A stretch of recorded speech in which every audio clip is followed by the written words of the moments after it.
Fala, Fera, e aí, tudo certinho? Vídeo de resolução de questões da lista já disponível para vocês. Selecionei as questões que os alunos mais me pediram durante a semana, certo? E acho que eu vi que realmente poderiam gerar dificuldades para quem está precisando de ajuda, certo? Vou começar com a segunda questão. Ela é de efeito Doppler, ou Doppler, certo? Ela é chatinha, certo? Ela foi do IME. Ela necessita de um entendimento maior, certo? Então, vamos lá. É o seguinte. Uma fonte sonora de frequência F0 é arremessada verticalmente para cima. Então, ele pega um cara que emite som e joga para cima, certo? Ele emite um som a uma frequência F0 com velocidade inicial V0 de um ponto da superfície terrestre no qual a aceleração da gravidade vale g. Aí ele dá a aceleração da gravidade e dá a velocidade inicial que ele é lançado. Ele quer que eu despreze a resistência do ar, aí ele fala assim, a frequência F percebida 10 segundos mais tarde por um observador estático situado no local do arremesso é tal que ele quer saber qual é a frequência que ele vai escutar, se ela é uma frequência maior ou menor do que o original, certo? Então até igual ao original. Eu tenho que pensar o seguinte, vê, o observador ele está aqui, certo? Outra pessoa jogou essa fonte sonora, uma caixinha de som, ela está subindo. Chega um momento que ela para de subir e começa a cair. Então percebe comigo, fera. Se esses 10 segundos ocorreram e ele ainda está subindo, quer dizer que ele está se afastando. Quer dizer que a fonte sonora está se afastando do observador. Se está se afastando do observador, a frequência que eu vou escutar vai ter que ser menor do que a frequência original, certo? Do que a frequência fundamental. Desculpa, a frequência fundamental não, do que a frequência inicial, certo? A frequência real, tranquilo? Se esses 10 segundos aconteceram e deu tempo da caixinha de som subir e ela começar a descer, se ela está descendo, implica dizer que ela está se aproximando do observador. Se ela está se aproximando do observador, a frequência que eu vou escutar, ela vai ter que ser maior do que a frequência real, que é a frequência inicial, né? Porque se ele está se aproximando, o efeito Doppler diz que a frequência que eu escuto é uma frequência maior. Se eu estou me afastando, o efeito Doppler diz que a frequência que eu escuto é uma frequência menor. Tranquilo, Fera. Então, o meu papel é descobrir, está se aproximando ou está se afastando? Ou seja, está subindo ou está descendo? Esse é meu papel. Tranquilo? Vamos lá descobrir? Como é que eu sei isso? Cara, eu sei isso a partir do seguinte momento. Eu sei disso que quando ele sobe, ele atinge uma velocidade final zero, na altura máxima. É quando ele para de subir. Quando ele para de subir, ele começa a descer. Então eu vou calcular quanto tempo ele demora para subir, certo? Se eu calcular quanto tempo ele demora para subir, eu consigo achar essa relação, se ele está subindo ou descendo. Vamos lá calcular? Ó, eu vou calcular por vermes voadores. Porque vê, se ele sobe e lá no final ele para, a velocidade final é zero, tu concorda? Então eu vou fazer o seguinte, V igual a V0 mais GT, certo? A velocidade final dele vai ser zero, eu vou descobrir em quanto tempo ele demora para subir, certo? V0 é a velocidade inicial, vale 98, a gravidade é sempre menos 10, mas como ele pediu para usar 9,8, vai ser menos 9,8, vezes o tempo t, certo? Vou passar isso aqui para o outro lado, fica menos 98 igual a menos 9,8t. Logo, t vai ser igual a 98 dividido por 9,8 vai dar 10 segundos. Cara, 10 segundos é o tempo que ele demora para subir. Então, em 10 segundos ele ainda está se afastando. Se ele ainda está se afastando, isso implica dizer que a frequência dele, que ele vai escutar, é uma frequência menor do que a fundamental. Aí muita gente vai indagar o seguinte, mas professor, 10 segundos é o tempo exato para ele parar de subir e começar a descer. Só que vê, ele ainda vai começar a descer. É como se ele estivesse subindo ainda, certo? Ele está no movimento de ascendência, então ele está se afastando ainda, certo? E quando ele chega no ponto mais alto, a velocidade dele é zero, mas a gente fala que ele para, né? Mas ele na verdade, ele não para, ele já começa a descer, certo? Então, após 10 segundos, ele está subindo ainda. Então, ele está no movimento lá em cima de subida. Então, a frequência F, que é a frequência que o cara está percebendo ainda, ela ainda é uma resposta da subida. Porque a partir de 10 segundos e um pouquinho, um infinitesimal, ele começaria a descer. E aí, a frequência que eu começaria a perceber seria uma frequência maior, tranquilo? Se eu tivesse calculado esse tempo aqui, tivesse dado 10,00001, então ele já começou a descer.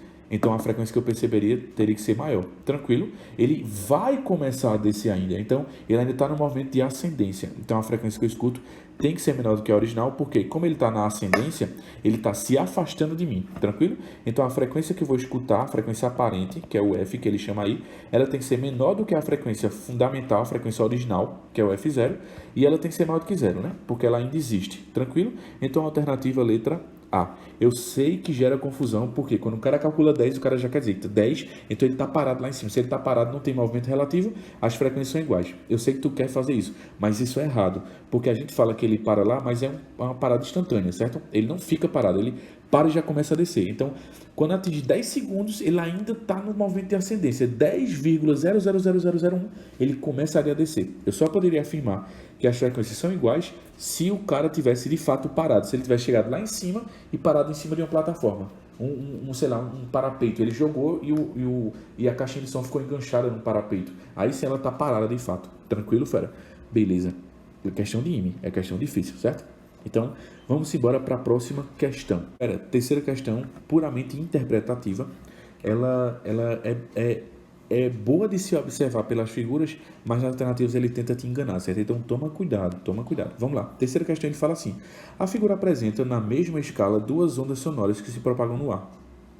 Cara, se duas ondas sonoras se propagam no ar, tu lembra que independente do som, se está no mesmo meio, a velocidade é a mesma, então a velocidade da... Eu vou chamar isso aqui de onda 1 e vou chamar isso aqui de onda 2. A velocidade da onda 1 é igual à velocidade da onda 2. Tranquilo, fera? Beleza. Elas são iguais, porque está no ar, está no mesmo meio, ambas são sons, então tem a mesma velocidade. Tranquilo. Pela figura, eu já entendo que uma outra coisa é igual a delas, é igual entre elas. O quê? Isso daqui, ó. Amplitude. Olha a distância do eixo de referência até o ponto mais alto. É um quadradinho. Olha para a segunda. Também é a mesma coisa. Então, a amplitude da onda 1 é igual também à amplitude da onda 2. Mas tem uma coisa que é diferente. O que é diferente, fera? O comprimento de onda. O comprimento de onda de uma, aparentemente, é o dobro da outra. Vamos ver se é. Ó, o comprimento de onda da primeira onda é daqui até aqui, que é um quadradinho, né? Ó, se eu dividir ao meio aqui, 1, 2... dividir ao meio, 3, 4. Então, tem 4 pontinhos, 4 bolinhas, então é um comprimento de onda. Beleza. E dessa outra daqui, qual é o comprimento de onda dela? Acho que é mais ainda, né? Ó, vamos ver uma medida aqui exata. Deixa eu achar aqui um quadradinho, tá bom pra gente ver isso, ó. Aqui, ó. Daqui até aqui, isso aqui é meio comprimento de onda, certo? Então, mais outro quadradinho é um comprimento de onda todo, ó. Você vai contar 1, 2, 3, 4. 4. Então, quer dizer que, ó, vê o que eu vou escrever aqui. O comprimento de onda de 1, ele é a metade do comprimento de onda de 2. Tu concorda? Logo, a frequência de 1 é o dobro da frequência de 2, porque o comprimento de onda é o inverso. Concorda comigo, fera? O comprimento de onda é o inverso da frequência, beleza? Absorvi tudo isso só olhando para a questão, só olhando para a figura, certo? Vamos lá marcar as alternativas, vê se tu entende comigo aí, fera. Eu espero que tenha ficado claro essa historinha do comprimento de onda e da frequência, certo? Ó, o comprimento de onda de 1, ele é metade do comprimento de onda de 2, certo? Logo, a frequência de 1 é o dobro da frequência de 2, porque o comprimento de onda é o inverso da frequência, certo? O comprimento de onda não é menor do que esse daqui, o comprimento de onda de 1 não é menor do que o comprimento de onda de 2, logo a frequência de 1 tem que ser maior do que a frequência de 2, porque o comprimento de onda é o inverso da frequência, beleza? E se é metade, então a frequência é o dobro, certo? Porque é o inverso. Tranquilo. Vamos lá marcar a alternativa correta?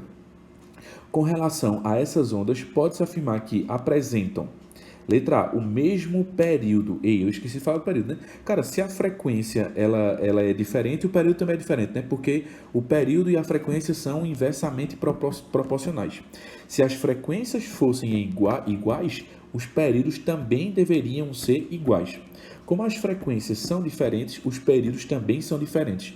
Fica claro isso na tua cabeça, fera? Beleza? Massa. Se frequência é diferente, período é diferente. Então, letra A está falso. O mesmo período, falso. Eu não vou nem terminar de ler ela. Vamos lá para a letra B. Na letra B ele fala assim, a mesma amplitude, ó, beleza, começou bem, e a mesma frequência. Terminou errado. Então, a frequência não é a mesma, certo? Então, falso. Letra A e letra B, falso. Provei para vocês olhando só a figura, né? Letra C. Na letra C ele fala assim, o mesmo comprimento de onda, falso. Já começou errado, né? Porque o comprimento de onda é diferente. Já mostrei para vocês. Falso. Letra D. A mesma frequência. Já começou errado. Falso também. Letra E, a mesma velocidade, ó, beleza, beleza, massa, tá na mesma densidade aí, no mesmo ar, são ondas diferentes sonoras, mas se tá no mesmo ar, no mesmo meio, tem a mesma velocidade. Então, ó, começou bem. E a mesma amplitude, perfeito também, a mesma amplitude. Olhando para o gráfico, eu já achava a mesma amplitude. Então, letra E está perfeito, beleza? Respondido, vamos embora para a próxima questão. Essa quarta questão, ela é cabulosinha, certo? Pela matemática e um pouquinho pela interpretação, certo? Então, toma cuidado, certo? Toma cuidado. Vamos lá, vamos fazer devagarzinho. Eu vou usar a equação de Taylor, eu vou usar um princípio de interferência, formações de ondas estacionárias. Então, preste atenção. Ele fala assim, ó, a figura a seguir representa um aparato experimental para demonstração de ondas estacionárias em cordas. O experimento conhecido como gerador de ondas estacionárias é composto por um vibrador, um dinamômetro, uma corda e uma base sólida para a fixação do aparato. Sabe-se que a corda utilizada tem comprimento de 1 metro e massa de 10 gramas. Então ele me deu o comprimento da corda e me deu a massa da corda, certo? Beleza. Considerando a onda estacionária gerada no momento em que a foto do experimento foi registrada e o fato de, nesse instante, o dinamômetro indicar uma força de tensão de 156,25 newtons, a frequência de vibração da fonte é igual a... Cara, vê como essa questão ela é bem bolada. Ela é difícil, certo? Ele quer calcular a frequência. Frequência eu sei que é NV sobre 2 vezes L. Isso para uma corda sonora. Se fosse um tubo sonoro aberto, a mesma coisa. Se fosse um tubo sonoro fechado, seria 4L embaixo. Vamos lá. Eu quero a frequência. O harmônico já de cara eu acho. 1, 2, 3 buchinhos. Então o harmônico é 3. A velocidade de propagação eu não tenho. Aí é onde o bicho pega. 2 vezes L. O L vale 1 metro, certo? Então eu tenho que achar V. Para eu achar V é que é o cabuloso. Concorda que eu quero a frequência? Para eu achar a frequência eu tenho que achar V. Pronto. Aí, esse agora é o papel do estudante de pensar. Como é que eu vou fazer como é que eu vou achar essa velocidade? E aí? Aí tu pensa, V igual a lambda vezes F. Mas peraí, V igual a lambda vezes F, tu precisa do F para achar o V. Mas tu quer achar o F, então não pode ir por esse caminho. Qual é a outra fórmula que tem velocidade, que envolve corda? Equação de Taylor. V igual a raiz quadrada de T sobre U. Onde U é justamente a quantidade de corda, massa, sobre o tamanho da corda. A massa da corda é 10 gramas. Não posso utilizar em gramas, tem que usar em quilogramas. Então vai ser 10 gramas. Quando eu passo de gramas para quilograma, eu divido por 1000. Dividir por 1000 é a mesma coisa que multiplicar por 10 a menos 3. Então fica 10 vezes 10 a menos 3. Dividido pelo tamanho da corda, que vale quanto? 1. Então, 10 vezes 10 a menos 3 dividido por 1 vai dar 10 vezes 10 a menos 3, concorda? Que eu posso escrever mais bonitinho ainda. 10 não é 10 a primeira? 1 com menos 3 vai dar 10 a menos 2. Então, a velocidade V vai ser igual a raiz quadrada de T sobre U, onde T vale 156,25 e o U vale 10 a menos 2, que eu calculei ali em cima, tranquilo? Beleza. V é igual. Eu sei que tu já está pensando, cara, como é que eu ia lembrar dessa fórmula nessa questão? Cara, por isso que é bom fazer questão, porque se eu consigo lembrar, você também consegue, qualquer pessoa consegue, certo? Então, a gente consegue lembrar porque a gente faz muita questão, certo? Então, faça questão, sempre faça questão. E quando é que você vai pensar em Taylor? Quando ele te falar de tensão e tu vê que a questão é de ondas. Ele pede frequência e te dá tensão, certamente tu vai precisar usar Taylor, certo? Quando ele te dá só a massa da corda, certamente tu não vai precisar usar Taylor. Mas quando ele te dá a tensão da corda, tu vai utilizar Taylor, certo? Tensão ou tração, certo? Beleza. Vamos terminar essa questão? Vê o que eu vou fazer. Vai ser 156,25. 10 a menos 2, ele sobe 10 a 2 positivo, né? 10 ao quadrado, certo? Logo, V vai ser igual a raiz quadrada de 156. Quando eu multiplicar por 10 a 2, que é 100, é a mesma coisa que eu andar 2 casas para cá, né? Aí eu elimino esse 2. Aí fica 15.625, certo? Cara, eu vou utilizar aqui a ajuda da calculadora, certo? Para poder me ajudar, porque senão a gente vai passar muito tempo aqui, certo? Então eu tenho que tirar a raiz quadrada desse número, certo? Que é 15.625. Professor, e na hora do Enem, o que é que eu faço? Cara, na hora do Enem tu vai ter que pensar bastante, vai ter que fatorar esse número, certo? Fatora, vai de 5 em 5, 5 em 5 e tu vai achar a raiz dele, certo? Que é exatamente 125 metros por segundo. Calcular a velocidade. Agora vem a parte fácil. F é igual a 3 vezes a velocidade, que é 125, sobre 2 vezes 1, que é 2. Então, F vai ser igual a 3 vezes 125, que dá 375, dividido por 2. Logo, a frequência vai dar um valor aproximado de 187,5 Hz. Tranquilo, fera? 187,5 Hz. Alternativa letra D. Alternativa letra D. Tranquilo? Fera, eu sei que é difícil, por isso ela tem um Dzinho aí em cima, certo? Questão que poderia estar no Enem, sim. Certo? Poderia estar no Enem, sim. Tranquilo?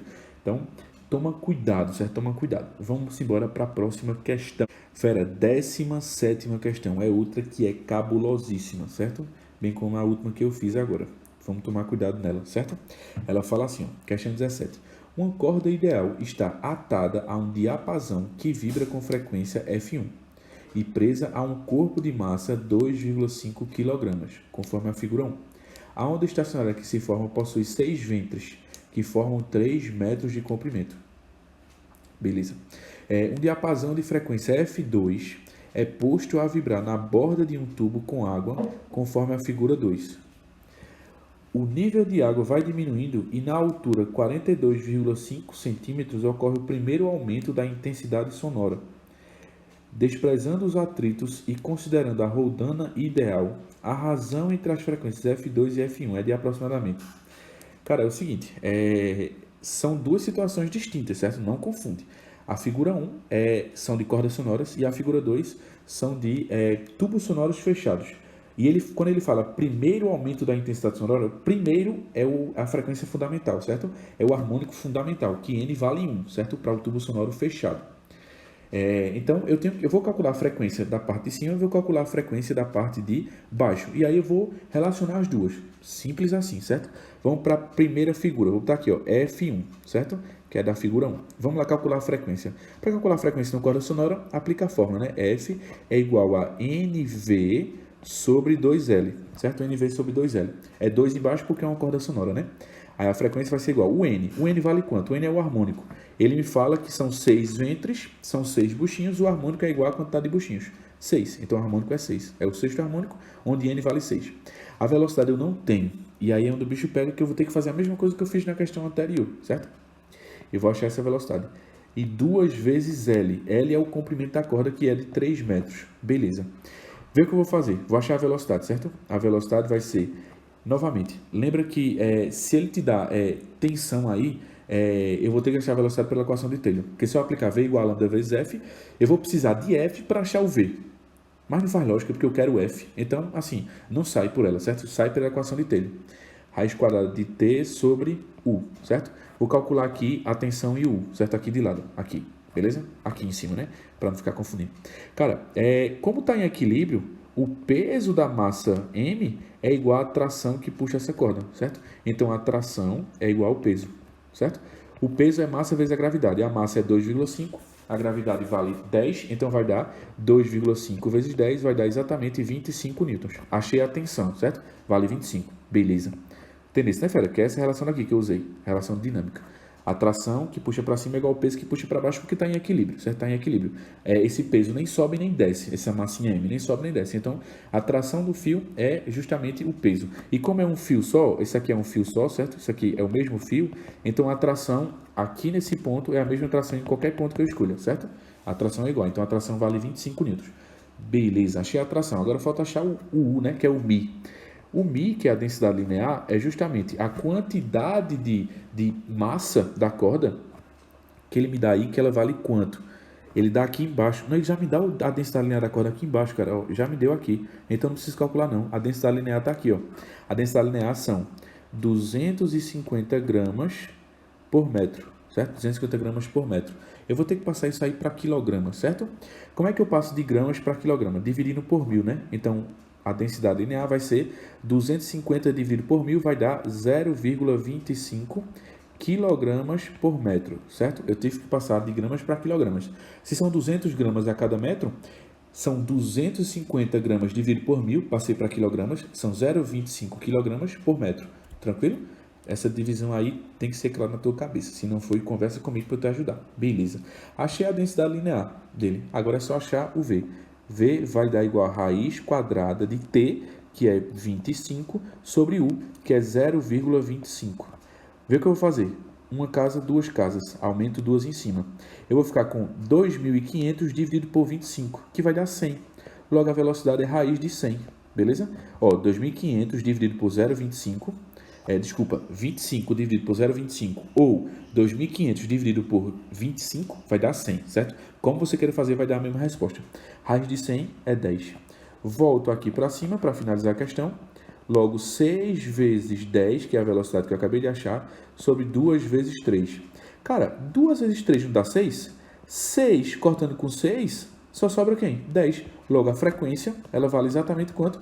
10 Hz. Achei quanto é que vale a frequência no experimento de cima. Vou agora para o experimento de baixo, que é o experimento 2. Vou passar uma linha aqui para não ficar confundindo. Experimento 2. A questão é difícil, né? Mas com fé a gente termina. Vamos embora. No experimento 2, ele fala que surge o primeiro harmônico de interferência. Então, o primeiro harmônico de interferência é esse daqui, né? É quando a gente vê 1/4 de buchinho. No primeiro harmônico de interferência, o N vale exatamente quanto? O N vale exatamente 1. Certo? Ele quer a frequência. F é igual a NV sobre 4L. Porque lembra que no tubo sonoro fechado, isso aqui é fechado. No tubo sonoro fechado, o N vale... desculpa, eu estou confundindo aqui. No tubo sonoro fechado, confundindo, estou pensando em outras coisas. Quando o tubo sonoro é fechado, a formulazinha embaixo tem que ser 4, certo? A formulazinha embaixo tem que ser 4. Tranquilo? Desculpa aí, Fera, perdi a concentração um pouco. Mas, vamos finalizar? A frequência vai ser igual. O N, como ele fala que é o primeiro aumento da intensidade sonora, que é justamente o primeiro harmônico, onde a gente chega um buchinho, esse N vale 1, certo? A velocidade é a velocidade da água, a velocidade do som na água, certo? Do som, na água não, desculpa, eu estou confundindo. É a velocidade do som no ar, certo? Porque a gente aqui está na região de ar, certo? Ele não me deu nessa questão, mas aí quando ele não me der, usa 340, tranquilo? Usa 340. Vai assim, ele é obrigado a dar, certo? Mas se ele não te der, usa 340 que tu vai achar a resposta correta. Dividido por 4 vezes o L. O L é o tamanho do tubo fechado. O tamanho do tubo fechado é justamente 42,5, certo? Eu tenho que passar para metros. Vai dar 0,425. Tranquilo, fera? Tranquilo. Eu vou ter que utilizar aqui o auxílio da calculadora para a gente poder andar mais rápido, certo? Mas, se eu fizer essa continha daqui, eu acho que nem calculadora precisa. Porque quando a gente multiplicar 4 vezes 0,425, vai dar um múltiplo de 340, não é isso? Confere aí, fera. Eu acho que vai dar um múltiplo de 340. Quando tu fizer isso, eu acho que vai dar 340...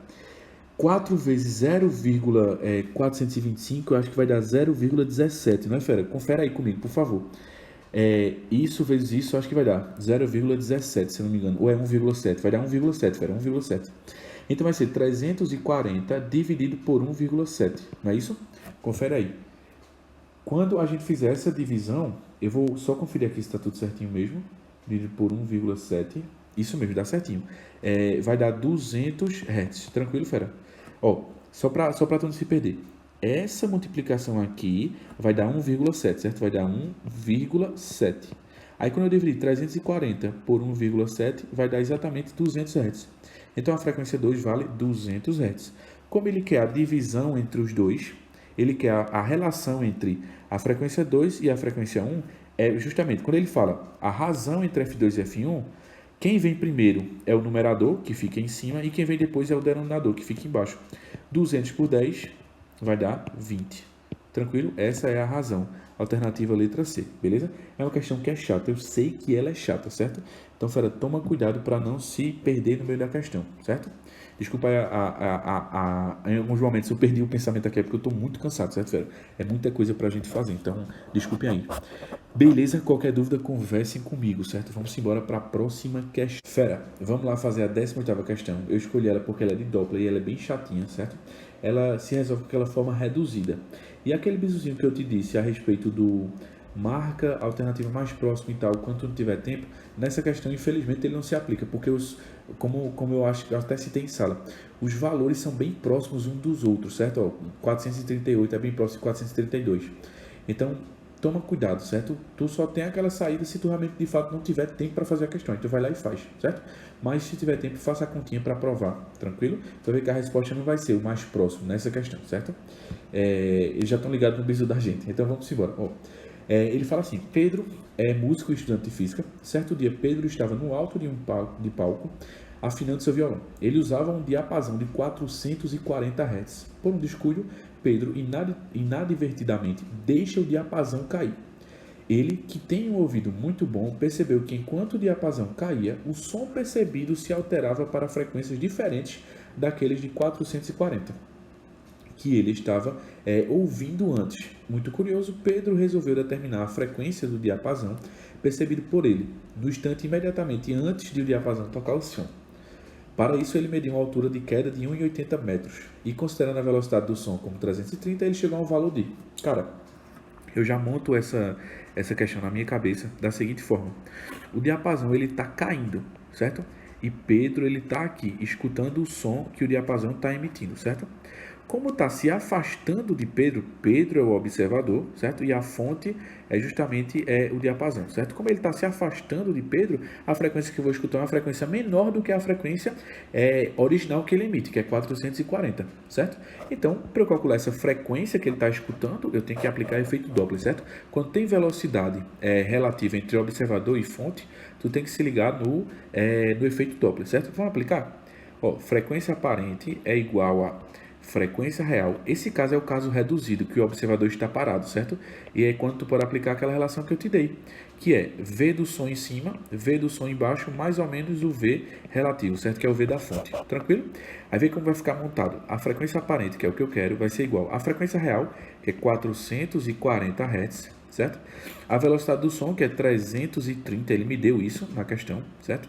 A velocidade do som é 330 e, cara, como é afastamento, eu espero uma frequência fundamental menor. Se aqui é menor, menos, aqui embaixo vai ser mais. Lembra disso? Se eu espero uma frequência menor, olha para cá, fera. Se eu espero uma frequência menor, eu coloco mais no denominador, lá embaixo, tranquilo? Beleza. E a velocidade relativa é a velocidade da fonte, é a velocidade que ele cai. Eu não tenho essa velocidade da fonte. Falei para o professor, e agora? Para eu achar a frequência, que é o que eu quero, eu tenho que ter a velocidade. Perfeito. Como é que eu vou achar essa velocidade? Queda livre. Eu quero a velocidade, ele deixa claro aqui, ó, no momento em que ele toca o solo. Então ele quer a velocidade final desse movimento. Aí eu vou aplicar aqui, ó. Eu vou colocar os dados aqui para tu entender. Ele parte de uma altura inicial igual a 1,80, certo? Ele atinge uma altura final igual a 0. Ele não me deu o tempo de queda, então não vou usar nenhuma equação que tem tempo. Eu sei que a gravidade vale menos 10 metros por segundo ao quadrado. E se for uma queda livre, porque ele deixa cair, a velocidade inicial é 0. E eu quero a velocidade final. Qual é a relação matemática que envolve tudo isso? Torricelli, porque Torricelli não tem tempo. É a única equação que não tem tempo. Vamos terminar? V ao quadrado é igual a V0 ao quadrado mais 2 vezes G vezes a variação de altura. Vamos terminar essa questão? Velocidade ao quadrado, que é o que eu quero, é a velocidade final, certo? Para colocar aqui, que é a velocidade da fonte, porque é a velocidade que o diapasão vai ter antes de tocar o solo, que é onde ele quer saber essa frequência nova que ele está escutando, é igual a V0, que é 0, porque ele parte do repouso, certo? Vai ser 0, então não vou nem escrever ele aqui, vai ficar 2 vezes a gravidade, que é menos 10, vezes o ΔH. O ΔH é o quanto de altura ele ganhou ou perdeu. Nesse caso ele perdeu porque ele cai. Ele estava em 1,8 e foi para o solo, que é 0, então ele perdeu 1,8 de altura. Tu concorda, né? Vamos terminar essa continha? Vou aqui para baixo, para a gente não perder espaço. Aí, V ao quadrado vai ser igual. Menos com menos vai dar mais. 1,8 vezes 2 vai dar 3,6. E 3,6 vezes 10 vai dar 36. Logo, V é raiz quadrada de 36, né? Tirar a raiz quadrada dos dois lados. V vai ser igual a 6 metros por segundo. Achei a velocidade. Volto para a fórmula da frequência aparente, que é o que eu tanto quero, vai ser igual a 440 vezes 330, dividido tudo isso, ó, multipliquei esse por esse, certo? 330 mais 6, então vai dar 336, certo? Eu tenho que resolver essa continha, certo? Aqui, para a gente não perder muito tempo, eu vou tentar, vou usar o auxílio da calculadora para a gente fazer mais rápido essa questão, para não demorar muito tempo. Isso aqui tudo vai dar exatamente 432,14 Hz. Tranquilo? Professor, me dá uma dica de fazer essa continha rápida na hora do Enem? Cara, Infelizmente, essa conta vai ter que ser feita na mão, certo? No Enem, ultimamente, certo? Eles estão se preocupando mais com números que sejam múltiplos, para tu poder cortar e não perder tanto tempo na matemática da questão quando envolve física, certo? Em outros momentos, ele nem se preocupa com isso. Então, é bom tu saber fazer rápido contas na mão, quando infelizmente não tem como cortar, beleza? Tranquilo, fera? Massa. Então, ó, 432,14 Hz, gabarito letra B. Se tu for naquela teoria do chute, essa questão, infelizmente, tu tinha errado, certo? Porque essa questão está muito próximo os valores, certo? Quando está muito próximo, toma cuidado, certo? É diferente daquela 29 que só tinha um valor sozinho e a gente não precisava fazer a conta, certo? Então, percebe quando tu pode aplicar aquilo, tranquilo? Assim, tu pode aplicar em todas as situações. Agora, preste atenção que quando os valores forem muito próximos, só aquilo não te garante que a resposta está certa. Lembrando que aquilo é uma teoria de chute, certo? Em relação às questões de efeito Doppler, certo? O correto é fazer as questões, tranquilo? Então, fera, a gente termina por aqui esse vídeo de resolução de questões da lista, certo?